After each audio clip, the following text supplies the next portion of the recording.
राज्यातील रिक्षा आणि टॅक्सी चालकांसाठी एक अतिशय महत्त्वाची बातमी आहे। मराठी न बोलणाऱ्या चालकांवर 17 ऑगस्ट नंतर कठोर कारवाई करण्यात येईल असा इशारा राज्याचे परिवहन मंत्री प्रताप सरनाईक यांनी दिला आहे।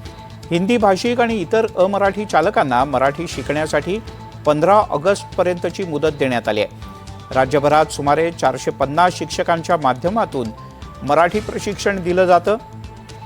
17 ऑगस्ट रोजी ठाण्यातल्या गडकरी रंगायतन इथे या मोहिमेची सांगता होईल। त्यानंतर प्रवाशांशी आवश्यक तेवढा मराठीत संवाद साधता न आल्यास संबंधित चालकावर कायदेशीर कारवाई होईल अशी माहिती परिवहन मंत्री प्रताप सरनाईक यांनी दिली।